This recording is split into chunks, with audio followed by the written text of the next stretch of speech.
ครับ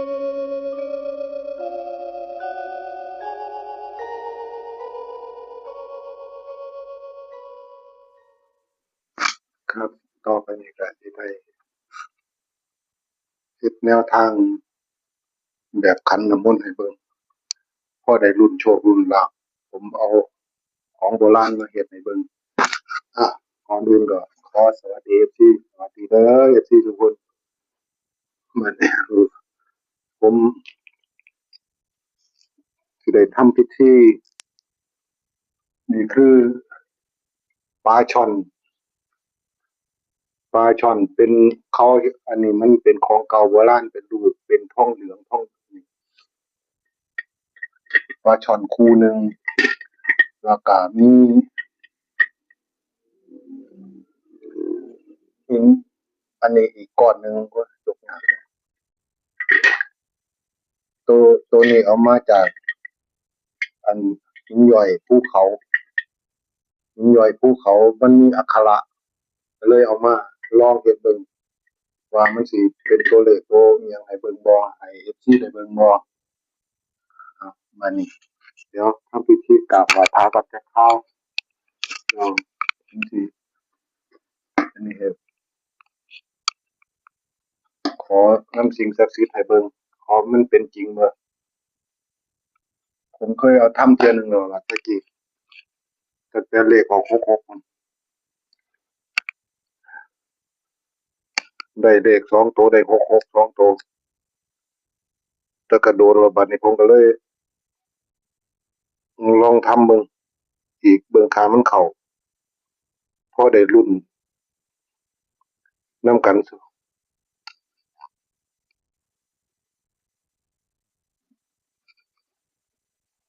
พอได้ลุ้นโชคลุ้นอิหยังไปนำกันเด้อ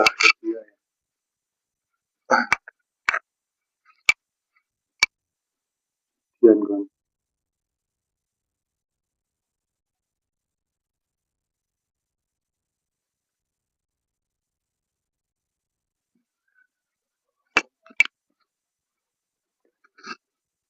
เทียนมงคล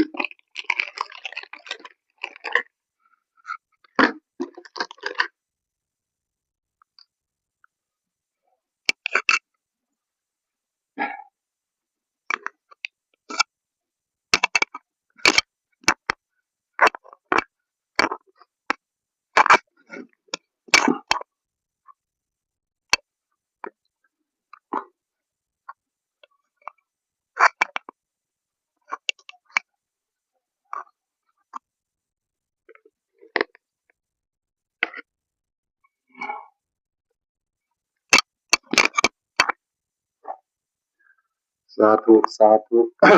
โอกาสข้าพเจ้าจะขอปฏิบัติบูชาตามคำสั่งสอนแห่งองค์สัมมาสัมพุทธโคดมเจ้าข้าพเจ้าอย่างพระรัคนาพระพุทธกาปิติพระราคานิกาปิติพระโอชนิกาปิติพระพัลลนาปิติแห่งพระธรรมเจ้าในจักขุมาละเอียดจงมาบังเกิดในจักขุทวารกายทวารมโนทวารแห่งข้าพเจ้าในกาลบัดนี้ก็ข้าเถิดนิพพานะปัจจโยโหตุนิพพานะปัจจโยโหตุนิพพานะปัจจโยโหตุสาธุสาธุเด้อครูบาอาจารย์ลูกหลานได้ทำพิธีขอโชคขอลาภนำ นั่งมัจฉาครูนี่ขอให้ครูบาอาจารย์จงโปรดเมตตาและปราณีลูกหลานขอให้ออกมาสำเร็จผลด้วยเถิดสาธุสาธุ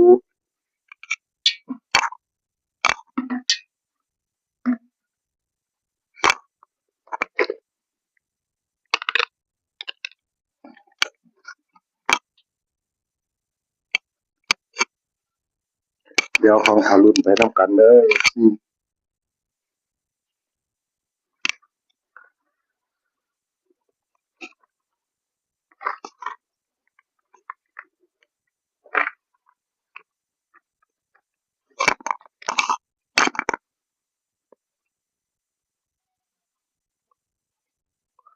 คือบาทมันก็น้อยจังว่าล่ะแต่ตะกี้ผมเอาลงอันนึงก็เลยเฮ็ดได้จุ่มลงเบิดโต ให้ลอยเลยอันนี้ก็เลยบ่ได้มันเพิ่นลอยเอาลงมุดลงไปซื่อ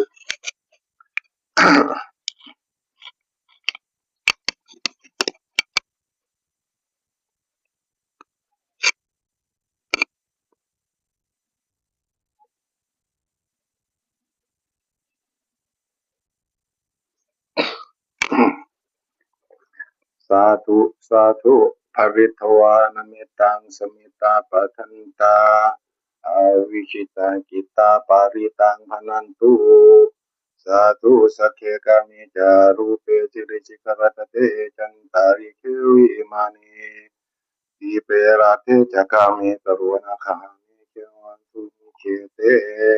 โอมาจยันตุเทวชรธราวิสมิยาคาคัมพันธนาคา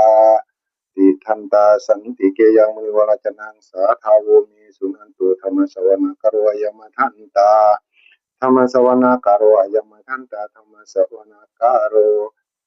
ยมทันตาสาธุสาธุ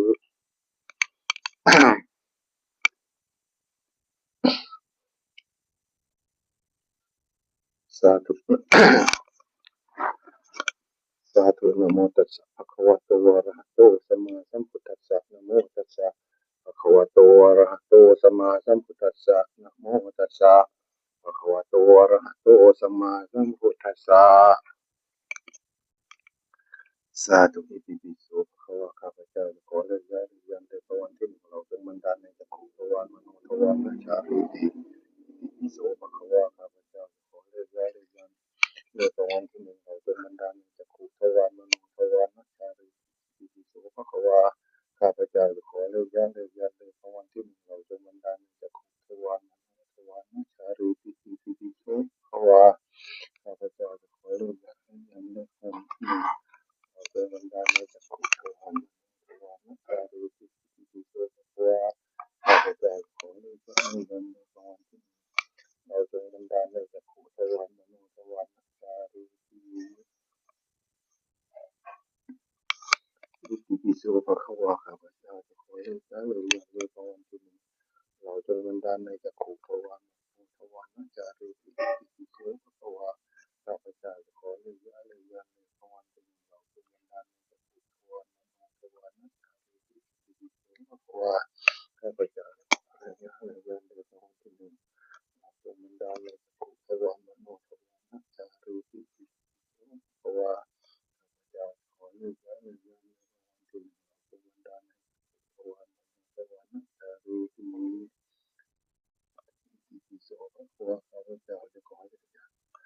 ยันในภวันที่เราเป็นบรรดาลในจักขุทวารมโนทวารนาชาลิติอิติปิโสภะคะวะข้าพเจ้าขอได้ย้ายได้ยันในภวันที่เราเป็นบรรดาลในจักขุทวารมโนทวารนาชาลิติอิติปิโสภะคะวะข้าพเจ้าขอได้ย้ายได้ยันในภวันที่เราเป็นบรรดาลในจักขุทวารมโนทวารนาชาลิติอิติปิโสภะคะวะข้าพเจ้าขอได้ย้ายได้ยันในภวันที่เราเป็นบรรดาลในจักขุทวารมโนทวารนาชาลิติอิติปิโสภะคะวะข้าพเจ้าขอได้ย้ายได้ยันในภวันที่เราเป็นบรรดาลในจักขุทวารมโนทวารนาชาลิติเอ่อออกมาตัวหนึ่งละFCออกมาตัวหนึ่ง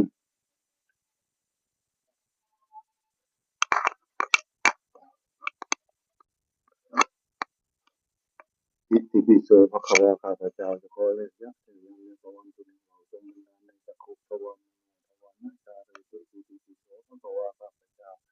ขอได้ย้ายได้ยันในภวันที่เราเป็นบรรดาลในจักขุทวารมโนทวารนาชาลิติอิติปิโสภะคะวะข้าพเจ้าขอได้ย้ายได้ยันในภวันที่เราเป็นบรรดาลในจักขุทวารมโนทวารนาชาลิติอิติปิโสภะคะวะข้าพเจ้าได้ยันในภวันที่เราเป็นบรรดาลในจักขุทวารมโนทวารนาชาลิติอิติปิโสภะคะวะข้าพเจ้าขอได้ย้ายได้ยันในภวันที่เราเป็นบรรดาลในจักขุทวารมโนทวารนาชาลิติอิติปิโสภะคะวะข้าพเจ้าขอได้ย้ายได้ยันในภวันที่เราเป็นบรรดาลในจักขุทวารมโนทวารนาชาลิติ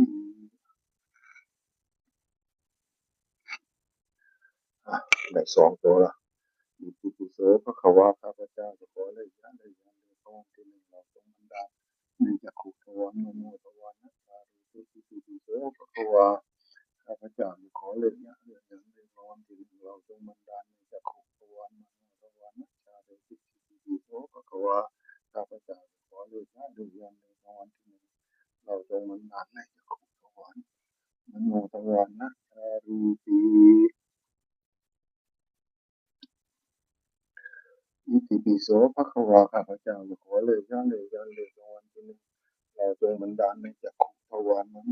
รนัสสาริอิติปิโสภะคะวาข้าพเจ้าจะขอเลยยะเลยยะเลยรางวัลที่หนึ่งเราจงบันดาลในจักขุทวารมโนทวารนัชชาเรติอิติปิโสภะคะวาข้าพเจ้าจะขอเลยยะเลยยะเลยรางวัลที่หนึ่งเราจงบันดาลในจักขุทวารมโนทวารนัชชาเรติอิติปิโสภะคะวาข้าพเจ้าจะขอเลยยะเลยยะเลยรางวัลที่หนึ่งเราจงบันดาลในจักขุทวารมโนทวารนัชชาเรติอิติปิโสภะคะวาข้าพเจ้าจะขอเลยยะเลยยะเลยรางวัลที่หนึ่งเราจงบันดาลในจักขุทวารมโนทวารนัชชาริติอิติปิโสภะคะวาข้าพเจ้าจะขอเลยยะเลยยะเลยรางวัลที่หนึ่งเราจงบันดาลในจักขุทวารมโนทวารนัชชาริติอิติปิโสภะคะวาข้าพเจ้าจะขอเลยยะเลยยะเลยรางวัลที่หนึ่งเราจงบันดาลในจักขุทวารมโนทวารนัชชาริติ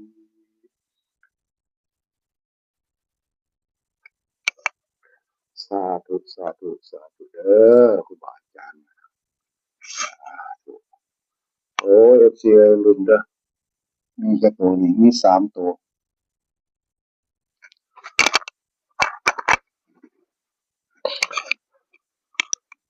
อ่อนถ้าสิเปิดพัดลมกับเอฟซีมันย่านเทียนมันไหลไปทั่วที่ตัวแดนรูดน้ำกันขนาดอันนี้ไปตรงๆเลยเด่นเนี่ยเดี๋ยวโรงพยาบาลน้ำมันรุ่นโรงพยาบาลน้ำมันรุ่นโรงพยาบาลน้ำมันทำให้ไกลเนื่องจากผมก็ตั้งกล้องไว้ไกลๆคนเดียวผมทำผมสิเฮ็ดอันนี้คนอื่นเขามาถ่ายทำผมตะกี้สมัยตะกี้เห็นจำได้ว่าเอฟซีทุกคนก็ดีว่าเฮ็ดแบบไหนเอียงแบบไหนนี่ออกมาแล้วครับนี่รุ่นมันเดี๋ยวผมจะใหม่ออกนี่รุ่นไปน้ำกันเห็นบ่ได้มีตัวนึงมันเข้าไปอยู่ทั้งอันนี้ตัวนึงเดี๋ยวเคี่ยวมากมันสิแตกบ่ล่ะพี่น้องบ่แตกดอกอีกตัวนึงแตกบ่บ่แตกดอกบ่แตกหัว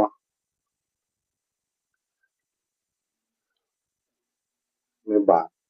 เนี่ยเอฟซีตัวนั้นเป็นศูนย์เด้อเลขอยู่ในนี่เป็น790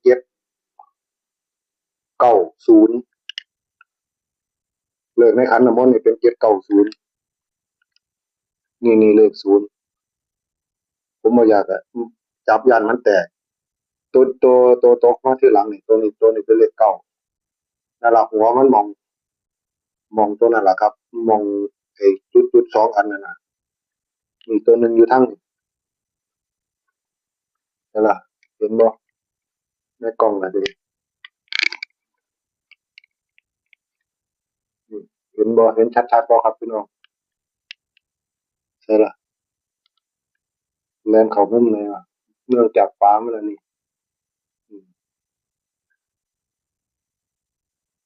มันเป็น79ตัวออกมาครั้งแรกเป็นตัว7เนี่ยตัวน้อยๆตัวนี้แหละนี่มันขาดออกเป็นเลข7นี่ตัวนี้ตัวนิ้วมือผมนี่ตะกี้มันใหญ่มันยาวมาฮอดที่ตัวนี้มันอันนี้ผมเชียร์มันขาดออกก่อนตัวนี้แหละเป็น7ครับผมแล้วก็ตัวนี้เป็น9ตัวออกมาทีหลังตัวนี้ตัวออกมากลางช่วงกลางหมู่นี่มันบ่ยอมอันนี้จะเห็นบ่มันแล่นจนกอดกันมันนี่ไปเทียนมีไปหยุดจังโดนผมคงจังเป่ามันคงจังหนีไปแล้วของมายศตัวที่สามก็คงออกมาขอดว่าเป็นเลขเก้าแต่ก็ถ้าว่าเป็นเก้าก็เป็น6เท่านั้นล่ะในขันน้ำมนต์เฮานี่รุ่นออกมาเบิ่งเดี๋ยววันนี้ผมสิเฮ็ดรุ่นเอาออกมา2ตัวอีกเบิ่งสวัสดีก็ประมาณ9จบก็สิได้แล้วอะเนื่องจากอันนี้เดี๋ยวเอา กล้องไว้ใกล้ๆเอากล้องไว้ใกล้เดี๋ยวผมสิจับเอาอันนี้ออกก่อนเนาะเดี๋ยวผมจะเอาอันนี้ออกก่อนเอาศูนย์ออกก่อนมันตัวใหญ่นี่เลขศูนย์นี่ตัวโตออกมาทีหลังเป็นเลขเนี่ยตอนมันเอาหัวมันสิแต่ว่าเป็นหกกับเป็นเก้าใช่ละตัวเก็บนี่ตัวเก็บนี่ตัวเก็บนี่ตัวโตออกมาก่อนหมูนี่นี่ตัวโตออกมาก่อนหมูตัวนี้มันมีจุดอยู่วางนี่ครับผมอันนี้ออกมาอย่างสี่เนี่ยถ้าบ่หกกับเก้าเพราะมันเป็นน้ำมนต์นี่มันสิเป็นคือกันคล้ายๆคือกันแต่ว่าตัวนี้มันขอดหัวลงมาตัวนี้มันบ่ได้ขอดตัวนี้มันขีดกลางเดี๋ยวผมสิอันนี้ให้เบิ่งดอกเที่ยวหลังผมเอาออกมาแล้วนี่ใส่ถาดไว้แล้วเดี๋ยวผมสิสวดขออีกสองโถเบิ่งค่าเบิ่งอีกสองโถอีกเนาะเอาขันน้ำมนต์ออกให้เบิ่งก่อนขีดเทียนออกให้เบิ่งก่อนเพิ่นได้แรงสะดวกเดี๋ยวเด้อในขันน้ำมนต์ก็เห็นนำกันนี่ล่ะ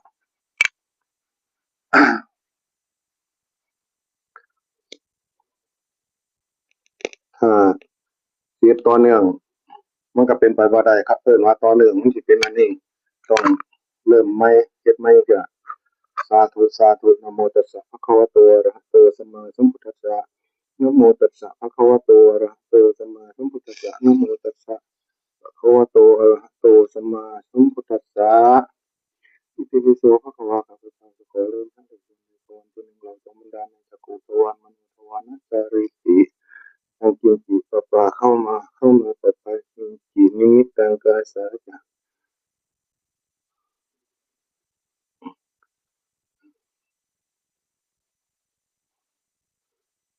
ข้าท้าเจ็บปองคอยภูเขาสองเห็นเดือนเห็นดาวคอยภูเขาขาวพึกฟ้าคือหมอกลังเตียมหมอนนอนเตียมสาคอยภูเขาฉลาดพองเคยพุทธังรักษาธรรมุมือเกิดธรรมุเกิดเอกอรหังขังสันติเอกมะเนาะผู้สิออกมาไหวแต่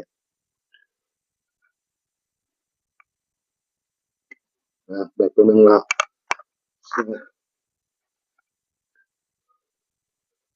ออกมาตัวหนึ่งละ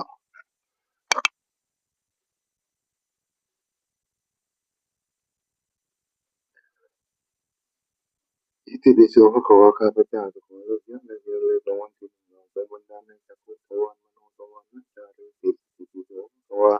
ข้าพเจ้าจะขอเลิกยักษ์ในงานในประวันที่หนึ่งเราเป็นวันดานในจักรทวารมโนทวารนัจจาริติอิติปิโสภะคะวะข้าพเจ้าจะขอเลิกยักษ์ในงานในประวันที่หนึ่งเราเป็นวันดานในจักรทวารมโนทวารนัจจาริติอิติปิโสภะคะวะข้าพเจ้าจะขอเลิกยักษ์ในงานในประวันที่หนึ่งเราเป็นวันดานในจักรทวารมโนทวาร ชาริติอิติปิโสภะคะวาข้าพเจ้าขอเลยว่าในเงินเป็นรางวัลที่หนึ่งเราจงบันดาลในจักขุทวารมโนทวารนะชาริติอิติปิโสภะคะวาข้าพเจ้าจะขอเลยว่าในเงินเป็นรางวัลเราจงบันดาลในจักขุทวารมโนทวารนะชาริติอิติปิโสภะคะวาข้าพเจ้าจะขอเลยว่าในเงินเป็นรางวัลที่หนึ่ง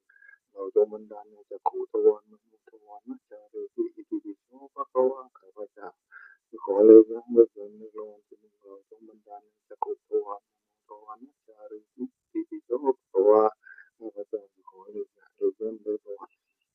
เราต้องบรรดาลในจักรุตัวมโนตัวนัจาริกิติปิโสตัวข้าพเจ้าขอเลยนะเมื่อเกิดในโลกที่มีเราต้องบรรดาลในจักรุตัวมโนตัวนัจาริกิ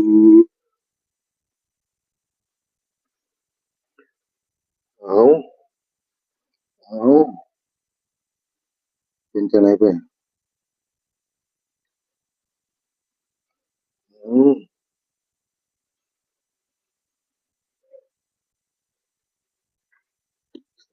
สาธุเด้อ เอาบัตรเอฟซีเอ้ยชัดเจนแล้ววันนี้เห็นบ่ลอยออกไปองลองหลุดเห็นบ่ตัวนี้นี่ตัวนี้มันเอาหัวลงก่อนนี่ตัวนี้เป็นหกแท้บาทนี่ เนี่ยเป็นหกเนี่ยนั่นเป็นหกเป็นศูนย์นะครับหกศูนย์ตัวนี้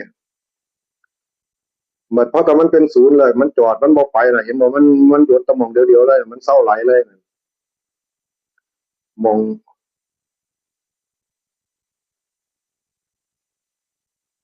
เนี่ยตัวนี้อันนี้เป็นเจ็ดแปดเก้าออกมาก่อนมีเจ็ดตัวนี้มันหักออกในว่างนี่ผมสิชี้ให้เบิ่งนี่ตัวนี้มันหักออกตัวว่างกลางนี่มันไม่หอดเที่ยงนี่เนี่ยเป็นเจ็ดเป็นศูนย์ตัวนั้นเป็นเก้าตัวขอดหัวนี่ตัวนี้มันขอดหัวนี่มันมาจังสิมันขาดหัวออกเพราะว่าเลขตัวนี้มันมาสุดเชียงนี่ถ้ามันสุดเชียงนี่สิเป็นหกแต่ว่ามันมาสุดเชียงวางนี่มันเลยขาดออกที่ผมเคลียร์ออกไปเนี่ยจังตัวเนี่ยมันขอดหัวก่อนหรือมันขอดหัวก่อนมันขอดหัวแล้วมันไปสิไปแล้วมันไปสุดนั่นเขาเรียกว่าเขาเรียกหกถ้ามันขอดลงมาก่อนมาสุดทางใต้เรียกว่าเป็นเลขเก้าแต่ว่าอันนี้เลขศูนย์มันมาชนกันระหว่างนี้มันบ่ไปมันก็เลยหยุดติดเลยตัวนี้เป็นเลขศูนย์แล้วหยุดติดเลยนั่นแหละครับเนี่ยรุ่นเบิ่งดูFCเบิ่งดูป่านนี้เดี๋ยวผมสิเขียนให้เบิ่งใส่เนาะอยู่ไสบ่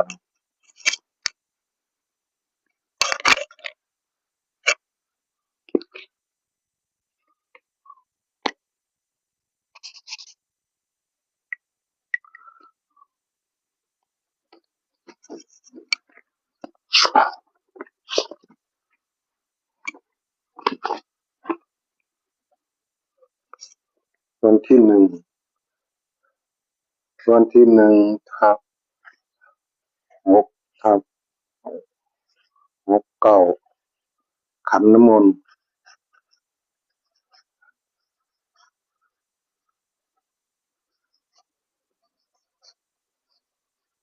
ขันน้ำมนต์709อันนี้6 0เนี่ยครับ FC ผมเขียนออกมาให้เบิ่งนี่มันสิเป็นจังซี่ถ้าเบิ่งเอาว่ามันสิเป็นจังไดบัดนี่ผมให้รุ่นไปพร้อมๆกันนี่ขันน้ำมนต์ที่ทำเฮ็ดน้ำมนต์มื้อนี้เอาปลาเอาเนาะอันนี้เอาออกซะเนาะเอาออกนี่เอาออกตรงนี้เป็นศูนย์ศูนย์กับแปดก็ศูนย์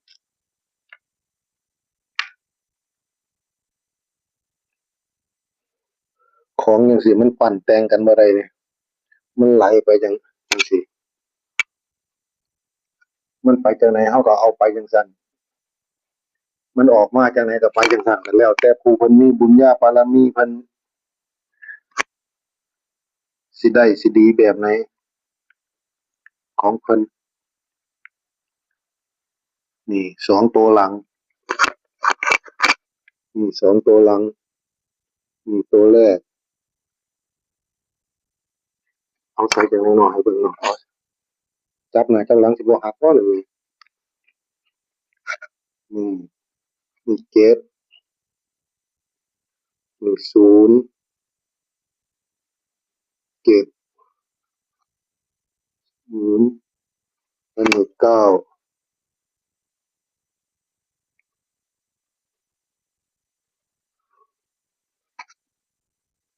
อันนี้6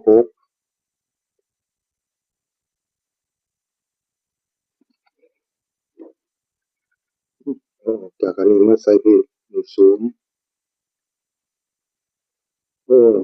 หยิบออกจากถาดมาก็ลำบากคือกันตัวละเนาะ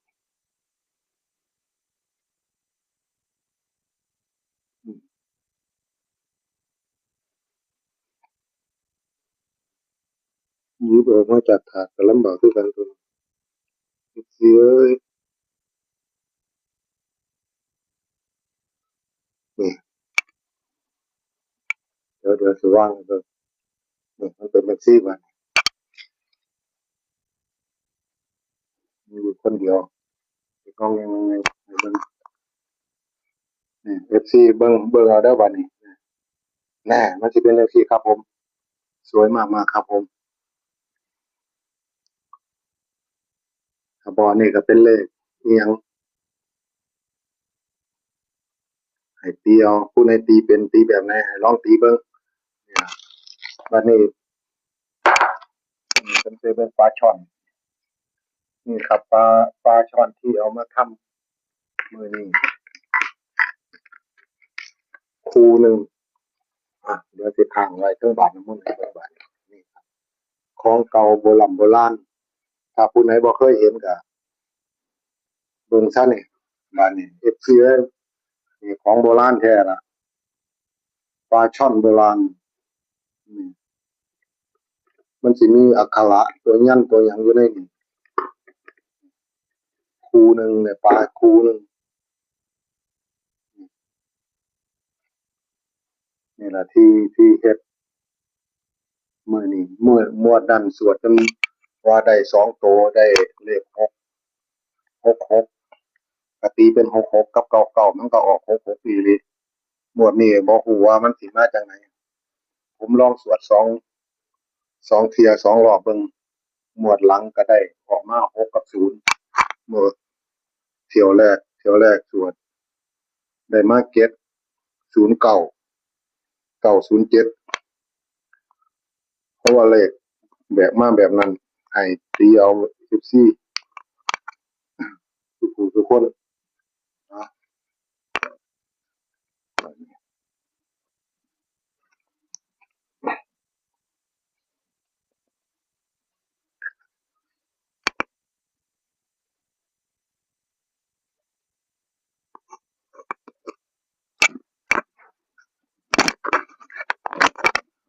มีFC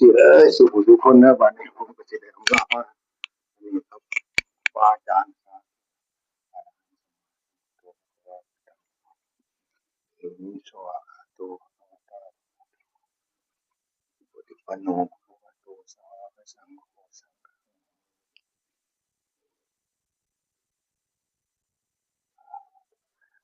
สาธุวัดดีเด้อบัดนี้FCทุกคนขอให้มีโชคมีหมานำกันสวัสดีครับ